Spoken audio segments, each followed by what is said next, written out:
आओ इस बिंदु तो शुरू करते हाँ। इस बिंदु नूं कह लेंदे हाँ बिंदु ए। ਅਤੇ ਹੁਣ मैं वो सारे बिंदु देखना चाहुंदा हाँ जो इस बिंदु तो 2 सेंटीमीटर की दूरी ते होण। इस दे लई मैं इस बिंदु ए तो शुरू करके इस पासे वल 2 सेंटीमीटर जांदा हाँ। हुण ये बिंदु है जो बिंदु ए तो 2 सेंटीमीटर की दूरी ते है। जेकर मैं इस बिंदु नूं कह लवां बिंदु बी तो इत्थे कहा जा सकता है कि ए बी की दूरी बराबर है 2 सेंटीमीटर। हुण इत्थे मैं तुहानूं याद करा देवां कि जेकर ए बी दे उपर बार लगी होवे, इस तो भाव हुंदा है ए बी रेखाखंड। ਅਤੇ ਜਦੋਂ ਅਸੀਂ ਇਸ ਦੀ ਦੂਰੀ ਦੀ ਗੱਲ ਕਰਦੇ ਹਾਂ ਤਾਂ ਉਦੋਂ ਅਸੀਂ ਉੱਪਰ ਬਾਰ ਨਹੀਂ ਲਗਾਉਂਦੇ, ਤਾਂ ਇੱਥੇ ਅਸੀਂ ਲਿਖ ਦਿੰਦੇ ਹਾਂ AB ਬਰਾਬਰ 2 ਸੈਂਟੀਮੀਟਰ। ਹੁਣ ਇੱਥੇ ਮੈਂ ਕੇਵਲ ਬਿੰਦੂ B ਤੱਕ ਹੀ ਸੀਮਿਤ ਨਹੀਂ ਰਹਿਣਾ ਚਾਹੁੰਦਾ, ਇਸ ਦੇ ਲਈ ਮੈਂ ਇਸ ਬਿੰਦੂ A ਤੋਂ ਦੂਜੇ ਪਾਸੇ ਵੀ 2 ਸੈਂਟੀਮੀਟਰ ਦੂਰੀ ਤੇ ਇੱਕ ਬਿੰਦੂ ਲਗਾ ਲੈਂਦਾ ਹਾਂ।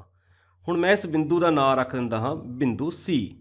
ਹੁਣ ਇੱਥੇ AC ਦੀ ਦੂਰੀ ਵੀ 2 ਸੈਂਟੀਮੀਟਰ ਹੈ। ਇੱਥੇ AC ਦੀ ਦੂਰੀ ਵੀ 2 ਸੈਂਟੀਮੀਟਰ ਹੈ। पर इत्थे मैं 2 सेंटीमीटर किसी वल भी जा सकता हाँ। मैं इस बिंदु तो 2 सेंटीमीटर इधर जाके भी बिंदु लै सकता हाँ, इस बिंदु तो 2 सेंटीमीटर इधर जाके भी बिंदु लै सकता हाँ। हुण मैं इत्थे सारे बिंदु लगाउंदा हाँ। इदां मैं 2-2 सेंटीमीटर की दूरी ते इस तरह बिंदु लगाउंदा हाँ। तो इस तरह लगाउण दे नाल जो आकृति प्राप्त हुंदी है वो तुहाडी एक जानी पहचानी आकृति बन रही होवेगी। हुण इन्हां बिंदुआं नूं थोड़ा जिहा आपस च मिला लैंदे हाँ। ਹੁਣ ਜਦੋਂ ਅਸੀਂ ਇਹਨਾਂ ਬਿੰਦੂਆਂ ਨੂੰ ਮਿਲਾਉਂਦੇ ਹਾਂ ਤਾਂ ਹੁਣ ਤੁਹਾਨੂੰ ਦਿਖਾਈ ਦੇ ਰਿਹਾ ਹੋਵੇਗਾ ਕਿ ਕਿਸ ਤਰ੍ਹਾਂ ਦੀ ਆਕ੍ਰਿਤੀ ਬਣ ਰਹੀ ਹੈ। ਹੁਣ ਥੋੜਾ ਮੈਂ ਇਹ ਫ੍ਰੀ ਹੈਂਡ ਬਣਾ ਰਿਹਾ ਹਾਂ, ਇਸ ਲਈ ਥੋੜਾ ਜਿਹਾ ਠੀਕ ਨਹੀਂ ਬਣ ਰਿਹਾ, ਤਾਂ ਹੁਣ ਇਸ ਨੂੰ ਹਟਾ ਕੇ ਇੱਕ ਸਹੀ ਆਕ੍ਰਿਤੀ ਬਣਾ ਲੈਂਦੇ ਹਾਂ।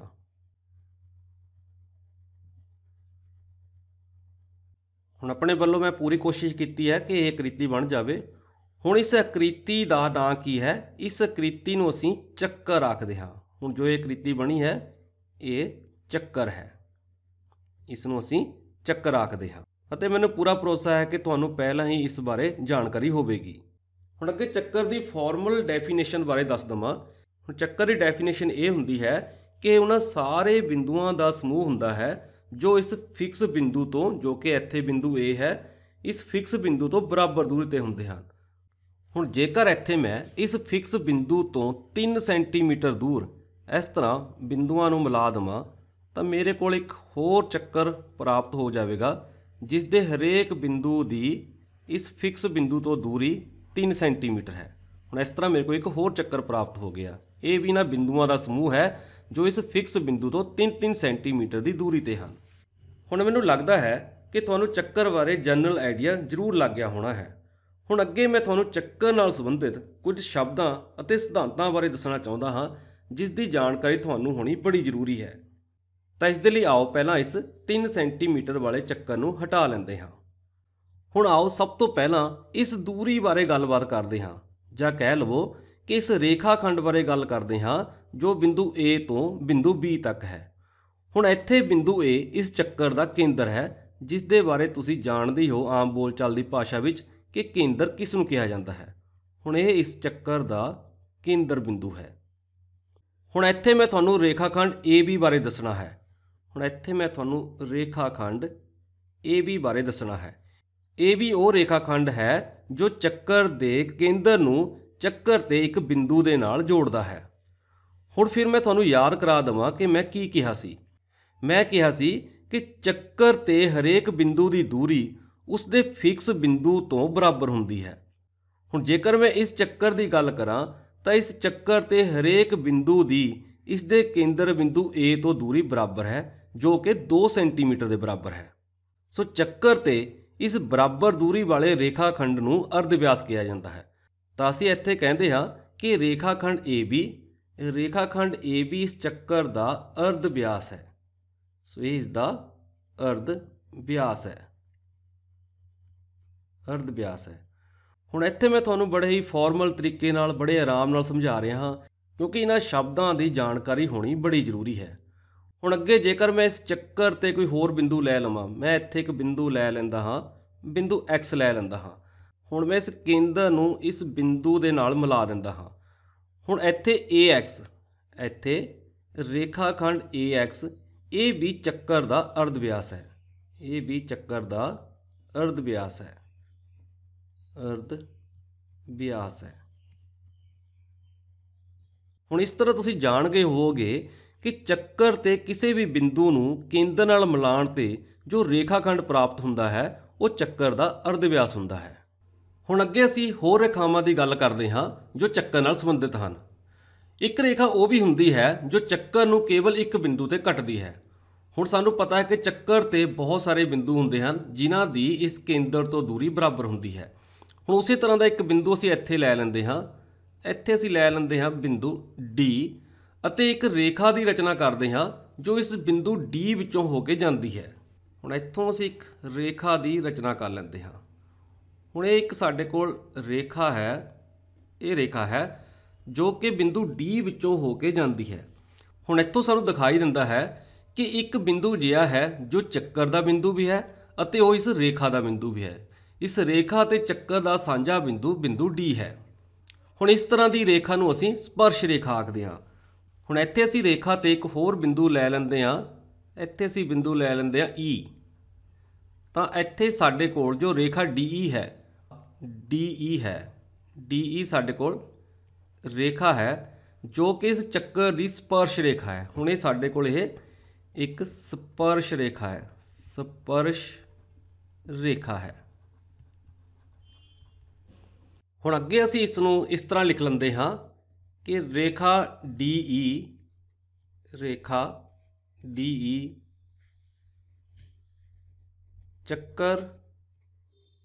ਚੱਕਰ A ਦੀ ਸਪਰਸ਼ ਰੇਖਾ ਹੈ, ਚੱਕਰ A ਦੀ ਸਪਰਸ਼ ਰੇਖਾ ਹੈ, ਸਪਰਸ਼ ਰੇਖਾ ਹੈ। ਹੁਣ ਇੱਥੇ ਚੱਕਰ A ਤੋਂ ਭਾਵ ਹੈ ਉਹ ਚੱਕਰ ਜਿਸ ਦਾ ਕੇਂਦਰ ਬਿੰਦੂ A ਹੈ। ਹੁਣ ਇੱਥੇ ਬਿੰਦੂ A ਤੋਂ ਭਾਵ ਚੱਕਰ ਦੇ ਉੱਪਰ ਵਾਲੇ ਬਿੰਦੂ ਤੋਂ ਨਹੀਂ ਹੈ, ਬਲਕਿ ਬਿੰਦੂ A ਤੋਂ ਭਾਵ ਉਸ ਚੱਕਰ ਦੇ ਕੇਂਦਰ ਬਿੰਦੂ ਤੋਂ ਹੈ। ਹੁਣ ਇਸੇ ਤਰ੍ਹਾਂ ਜੇਕਰ ਅਸੀਂ ਕੋਈ ਹੋਰ ਚੱਕਰ ਲੈ ਲਈਏ, ਇਸ ਤਰ੍ਹਾਂ ਕੋਈ ਚੱਕਰ ਲਈਏ ਜਿਸ ਦਾ ਕੇਂਦਰ ਬਿੰਦੂ ਹੋਵੇ M, ਤਾਂ ਅਸੀਂ ਇਸ ਨੂੰ ਲਿਖਾਂਗੇ ਚੱਕਰ M, ਚੱਕਰ M। ਹੁਣ ਤੁਹਾਨੂੰ ਪਤਾ ਲੱਗ ਗਿਆ ਕਿ ਸਪਰਸ਼ ਰੇਖਾ ਚੱਕਰ ਨੂੰ ਇੱਕ ਬਿੰਦੂ ਤੇ ਮਿਲਦੀ ਹੈ। ਅੱਗੇ ਤੁਸੀਂ ਉਸ ਰੇਖਾ ਦੀ ਕਲਪਨਾ ਕਰ ਸਕਦੇ ਹੋ ਜੋ ਚੱਕਰ ਨੂੰ ਦੋ ਬਿੰਦੂਆਂ ਤੇ ਕੱਟਦੀ ਹੈ। ਹੁਣ ਇੱਥੇ ਮੈਂ ਇੱਕ ਰੇਖਾ ਦੀ ਰਚਨਾ ਕਰਦਾ ਹਾਂ ਜੋ ਕਿ ਇਸ ਚੱਕਰ ਨੂੰ ਦੋ ਬਿੰਦੂਆਂ ਤੇ ਕੱਟਦੀ ਹੈ। ਹੁਣ ਇੱਥੇ ਮੇਰੇ ਕੋਲ ਇੱਕ ਇਹ ਰੇਖਾ ਹੈ ਜੋ ਇਸ ਚੱਕਰ ਨੂੰ ਇਸ ਬਿੰਦੂ ਤੇ ਕੱਟਦੀ ਹੈ। ਹੁਣ ਇਸ ਬਿੰਦੂ ਦਾ ਅਸੀਂ ਨਾਂ ਰੱਖ ਲੈਂਦੇ ਹਾਂ F ਅਤੇ ਇਸ ਬਿੰਦੂ ਦਾ ਨਾਂ ਰੱਖ ਲੈਂਦੇ ਹਾਂ G। ਹੁਣ ਤੁਸੀਂ ਇੱਥੇ ਦੇਖ ਸਕਦੇ ਹੋ ਕਿ ਰੇਖਾ FG ਇਸ ਚੱਕਰ ਦੇ ਆਰ-ਪਾਰ ਹੋ ਜਾਂਦੀ ਹੈ। ਹੁਣ ਅਜਿਹੀ ਰੇਖਾ ਜੋ ਚੱਕਰ ਦੇ ਇੱਕ ਪਾਸੇ ਤੋਂ ਐਂਟਰ ਕਰਕੇ ਦੂਜੇ ਪਾਸੇ ਤੋਂ ਬਾਹਰ ਨਿਕਲ ਜਾਵੇ, ਅਜਿਹੀ ਰੇਖਾ ਨੂੰ ਚੱਕਰ ਦੀ ਛੇਦਕ ਰੇਖਾ ਆਖਿਆ ਜਾਂਦਾ ਹੈ। ਹੁਣ ਇੱਥੇ ਰੇਖਾ FG, ਰੇਖਾ FG ਇਸ ਚੱਕਰ A ਦੀ, ਚੱਕਰ A ਦੀ ਛੇਦਕ ਰੇਖਾ ਹੈ, ਛੇਦਕ ਰੇਖਾ ਹੈ। ਹੁਣ ਅੱਗੇ ਜੇਕਰ ਅਸੀਂ ਰੇਖਾਖੰਡ FG ਦੀ ਗੱਲ ਕਰੀਏ, ਹੁਣ ਇਹ ਪੂਰੀ ਇਹ ਛੇਦਕ ਰੇਖਾ ਹੈ, ਪਰ ਜੇਕਰ ਅਸੀਂ ਇਹਦਾ ਇੱਕ ਹਿੱਸਾ ਲੈ ਲਈਏ ਇਸ ਬਿੰਦੂ F ਤੋਂ ਇਸ ਬਿੰਦੂ G ਤੱਕ, ਜੇਕਰ ਅਸੀਂ ਸਿਰਫ ਇਸ ਰੇਖਾਖੰਡ ਦੀ ਗੱਲ ਕਰੀਏ, ਇਸ ਰੇਖਾਖੰਡ ਦੀ ਗੱਲ ਕਰੀਏ ਤਾਂ ਇਸ ਨੂੰ ਚੱਕਰ ਦੀ ਜੀਵਾ ਆਖਿਆ ਜਾਂਦਾ ਹੈ। ਤਾਂ ਹੁਣ ਇੱਥੇ ਅਗਰ ਮੈਂ ਸਿਰਫ ਰੇਖਾਖੰਡ FG ਦੀ ਗੱਲ ਕਰਾਂ, ਹੁਣ ਮੈਂ ਇੱਥੇ ਰੇਖਾਖੰਡ FG ਦੀ ਗੱਲ ਕਰ ਰਿਹਾ ਹੈ, ਤਾਂ ਰੇਖਾਖੰਡ FG ਚੱਕਰ A ਦਾ, ਚੱਕਰ A ਦੀ ਜੀਵਾ ਹੈ, ਚੱਕਰ A ਦੀ ਜੀਵਾ ਹੈ। ਸੋ ਇਹ ਚੱਕਰ A ਦੀ ਜੀਵਾ ਹੈ। ਹੁਣ ਅੱਗੇ ਜੇਕਰ ਚੱਕਰ ਦੀ ਜੀਵਾ ਜੋ ਚੱਕਰ ਦੇ ਕੇਂਦਰ ਵਿੱਚੋਂ ਹੋ ਕੇ ਜਾਂਦੀ ਹੈ ਤਾਂ ਇਸ ਤਰ੍ਹਾਂ ਦੀ ਜੀਵਾ ਨੂੰ ਚੱਕਰ ਦਾ ਵਿਆਸ ਆਖਿਆ ਜਾਂਦਾ ਹੈ। ਹੁਣ ਇੱਥੇ ਜੇਕਰ ਮੈਂ ਇਸ ਬਿੰਦੂ F ਤੋਂ, ਇਸ ਬਿੰਦੂ F ਤੋਂ ਇਸ ਦੇ ਕੇਂਦਰ ਵਿੱਚੋਂ ਹੋ ਕੇ ਜਾਣ ਵਾਲੀ ਇੱਕ ਜੀਵਾ ਖਿੱਚ ਲਵਾਂ। ਹੁਣ ਦੇਖੋ ਜੀਵਾ ਕੀ ਦੱਸਿਆ ਸੀ, ਜੀਵਾ ਉਹ ਰੇਖਾਖੰਡ ਹੁੰਦਾ ਹੈ ਜੋ ਚੱਕਰ ਤੇ ਦੋ ਬਿੰਦੂਆਂ ਨੂੰ ਮਿਲਾਉਂਦਾ ਹੈ। ਹੁਣ ਇੱਥੇ ਸਾਡੇ ਕੋਲ ਇਸ ਤਰ੍ਹਾਂ ਦੀ ਜੀਵਾ ਹੈ ਜੋ ਚੱਕਰ ਦੇ ਕੇਂਦਰ ਬਿੰਦੂ A ਵਿੱਚੋਂ ਹੋ ਕੇ ਲੰਘਦੀ ਹੈ। ਹੁਣ ਇੱਥੇ ਮੈਂ ਇਸ ਬਿੰਦੂ ਦਾ ਨਾਂ ਰੱਖ ਲੈਂਦਾ ਹਾਂ H। ਹੁਣ ਮੇਰੇ ਕੋਲ FH ਇੱਕ ਇਸ ਤਰ੍ਹਾਂ ਦੀ ਜੀਵਾ ਹੈ ਜੋ ਚੱਕਰ ਦੇ ਕੇਂਦਰ ਵਿੱਚ ਹੋ ਕੇ ਲੰਘਦੀ ਹੈ। ਹੁਣ ਇੱਥੇ ਮੈਂ ਤੁਹਾਨੂੰ ਦੱਸ ਦਵਾਂ ਕਿ ਜਿਹੜੀ ਜੀਵਾ ਚੱਕਰ ਦੇ ਕੇਂਦਰ 'ਚ ਹੋ ਕੇ ਜਾਂਦੀ ਹੈ ਉਸ ਨੂੰ ਚੱਕਰ ਦਾ ਵਿਆਸ ਆਖਿਆ ਜਾਂਦਾ ਹੈ। ਹੁਣ ਨਾਲ ਦੀ ਨਾਲ ਤੁਹਾਨੂੰ ਇੱਕ ਹੋਰ ਇਨਫੋਰਮੇਸ਼ਨ ਦੇ ਦੇਵਾਂ ਕਿ ਇਹ ਚੱਕਰ ਦੀ ਸਭ ਤੋਂ ਵੱਡੀ ਜੀਵਾ ਹੁੰਦੀ ਹੈ। ਹੁਣ ਇੱਥੇ ਜੋ ਸਾਡੇ ਕੋਲ FH ਰੇਖਾਖੰਡ ਹੈ, FH ਰੇਖਾਖੰਡ ਹੈ, ਉਹ ਚੱਕਰ A ਦਾ ਵਿਆਸ ਹੈ। ਚੱਕਰ A ਦਾ ਵਿਆਸ ਹੈ। ਚੱਕਰ A ਦਾ ਵਿਆਸ ਹੈ। ਹੁਣ ਜੇਕਰ ਅਸੀਂ ਜਿਓਮੈਟਰੀ ਦੀ ਗੱਲ ਨਾ ਕਰੀਏ ਤਾਂ ਤੁਸੀਂ ਪਹਿਲਾਂ ਇਹ ਪੜ੍ਹਿਆ ਹੈ ਕਿ ਚੱਕਰ ਦਾ ਵਿਆਸ ਉਸਦੇ ਅਰਧ ਵਿਆਸ ਦਾ ਦੁੱਗਣਾ ਹੁੰਦਾ ਹੈ। ਹੁਣ ਤੁਸੀਂ ਇੱਥੇ ਦੇਖ ਸਕਦੇ ਹੋ ਕਿ ਬਿੰਦੂ A ਤੋਂ ਕੇਂਦਰ ਬਿੰਦੂ A ਤੋਂ H ਤੱਕ ਆਹ ਵਾਲਾ ਇਹ ਚੱਕਰ ਦਾ ਇੱਕ ਅਰਧ ਵਿਆਸ ਹੈ ਅਤੇ ਦੂਜੇ ਪਾਸੇ ਨੂੰ ਇਸ ਬਿੰਦੂ A ਤੋਂ ਦੂਜੇ ਪਾਸੇ ਨੂੰ ਇਹ ਵੀ ਚੱਕਰ ਦਾ ਅਰਧ ਵਿਆਸ ਹੈ। ਇਸ ਤਰ੍ਹਾਂ ਅਸੀਂ ਦੱਸ ਸਕਦੇ ਹਾਂ ਕਿ ਵਿਆਸ, ਚੱਕਰ ਦਾ ਵਿਆਸ ਉਸਦੇ ਅਰਧ ਵਿਆਸ ਦਾ ਦੁੱਗਣਾ ਹੈ। ਹੁਣ ਇੱਥੇ ਦਿਖਾਈ ਦੇ ਰਿਹਾ ਹੈ ਕਿ ਇਹ ਵੀ ਅਰਧ ਵਿਆਸ ਹੈ, ਇਹ ਵੀ ਅਰਧ ਵਿਆਸ ਹੈ। ਸੋ ਅਰਧ ਵਿਆਸ ਦਾ ਦੁੱਗਣਾ ਇਸ ਚੱਕਰ ਦਾ ਵਿਆਸ ਹੋ ਗਿਆ। ਤਾਂ ਅਸੀਂ ਇੱਥੇ ਇਹ ਵੀ ਲਿਖ ਸਕਦੇ ਹਾਂ ਕਿ ਇਸ ਦਾ ਵਿਆਸ ਜੋ FH ਹੈ, ਕਿ ਵਿਆਸ FH ਹੈ, ਇਹ ਬਰਾਬਰ ਹੈ FA, ਇੱਕ ਅਰਧ ਵਿਆਸ ਹੈ, FA ਜਮਾ ਦੂਜਾ ਅਰਧ ਵਿਆਸ ਹੈ AH, ਦੂਜਾ ਅਰਧ ਵਿਆਸ ਹੈ AH। ਤਾਂ ਇੱਥੋਂ ਸਾਨੂੰ ਪਤਾ ਲੱਗ ਰਿਹਾ ਹੈ ਕਿ ਚੱਕਰ ਦਾ ਵਿਆਸ ਉਸਦੇ ਅਰਧ ਵਿਆਸ ਨਾਲੋਂ ਦੁੱਗਣਾ ਹੁੰਦਾ ਹੈ। ਅਖੀਰ ਵਿੱਚ ਅਸੀਂ ਗੱਲ ਕਰਾਂਗੇ ਚੱਕਰ ਦੀ ਚਾਪ ਦੇ ਬਾਰੇ ਵਿੱਚ। ਇਸ ਲਈ ਆਓ ਇੱਕ ਨਵਾਂ ਚੱਕਰ ਲੈ ਲੈਂਦੇ ਹਾਂ ਕਿਉਂਕਿ ਇਸ ਚੱਕਰ ਤੇ ਕਾਫੀ ਕੰਮ ਹੋ ਚੁੱਕਾ ਹੈ। ਹੁਣ ਇੱਥੇ ਅਸੀਂ ਇੱਕ ਨਵਾਂ ਚੱਕਰ ਬਣਾ ਲੈਂਦੇ ਹਾਂ ਅਤੇ ਇਸ ਚੱਕਰ ਦਾ ਕੇਂਦਰ ਬਿੰਦੂ B ਲੈ ਲੈਂਦੇ ਹਾਂ। ਇਸ ਤੋਂ ਇਲਾਵਾ ਇਸ ਚੱਕਰ ਤੇ ਕੁਝ ਬਿੰਦੂ ਲੈ ਲੈਂਦੇ ਹਾਂ। ਬਿੰਦੂ P ਲੈ ਲੈਂਦੇ ਹਾਂ, ਇੱਥੇ ਬਿੰਦੂ Q ਲੈ ਲੈਂਦੇ ਹਾਂ, ਬਿੰਦੂ R ਲੈ ਲੈਂਦੇ ਹਾਂ, ਬਿੰਦੂ S ਲੈ ਲੈਂਦੇ ਹਾਂ ਅਤੇ ਬਿੰਦੂ T ਲੈ ਲੈਂਦੇ ਹਾਂ। ਹੁਣ ਅੱਗੇ ਅਸੀਂ ਦੇਖਣਾ ਹੈ ਕਿ ਇਹਨਾਂ ਦੋ ਬਿੰਦੂਆਂ ਦੇ ਵਿਚਕਾਰ ਦੀ ਦੂਰੀ ਨੂੰ ਕੀ ਆਖਿਆ ਜਾਂਦਾ ਹੈ। ਹੁਣ ਇੱਥੇ ਇੱਕ ਬਿੰਦੂ P ਹੈ ਅਤੇ ਦੂਜਾ ਬਿੰਦੂ Q ਹੈ ਅਤੇ ਇਹਨਾਂ ਦੇ ਵਿਚਕਾਰ ਦੀ ਦੂਰੀ, ਇਹ ਜੋ ਦੂਰੀ ਹੈ, ਇਸ ਦੂਰੀ ਨੂੰ ਚੱਕਰ ਦੀ ਚਾਪ ਆਖਿਆ ਜਾਂਦਾ ਹੈ, ਜਿਸ ਸ਼ਬਦ ਦੇ ਬਾਰੇ ਤੁਸੀਂ ਪਹਿਲਾਂ ਤੋਂ ਹੀ ਜਾਣੂ ਹੋਵੋਗੇ। ਅਤੇ ਇਸ ਨੂੰ ਕੁਝ ਇਸ ਤਰ੍ਹਾਂ ਲਿਖਿਆ ਜਾਂਦਾ ਹੈ PQ ਅਤੇ ਇਸ ਦੇ ਉੱਪਰ ਇੱਕ ਵਕਰ ਰੇਖਾ ਬਣਾ ਦਿੱਤੀ ਜਾਂਦੀ ਹੈ। ਤੁਸੀਂ ਜਾਣਦੇ ਹੋ ਕਿ ਸਿੱਧੀ ਰੇਖਾ ਰੇਖਾਖੰਡ ਨੂੰ ਦਰਸਾਉਂਦੀ ਹੈ। ਹੁਣ ਇੱਥੇ ਵਕਰ ਰੇਖਾ ਇੱਕ ਚਾਪ ਨੂੰ ਦਰਸਾਉਂਦੀ ਹੈ। ਹੁਣ ਇੱਥੇ P ਤੇ Q ਨੂੰ ਮਿਲਾ ਕੇ ਇੱਕ ਹੋਰ ਚਾਪ ਬਣਦੀ ਹੈ। ਹੁਣ ਜੇਕਰ ਅਸੀਂ P ਤੋਂ ਇਸ ਪਾਸੇ ਵੱਲ ਚੱਲਦੇ ਹਾਂ ਤਾਂ ਇੱਕ ਹੋਰ ਚਾਪ ਬਣਦੀ ਹੈ। ਆਓ ਹੁਣ P ਤੋਂ ਇਸ ਪਾਸੇ ਵੱਲ ਚੱਲਦੇ ਹਾਂ।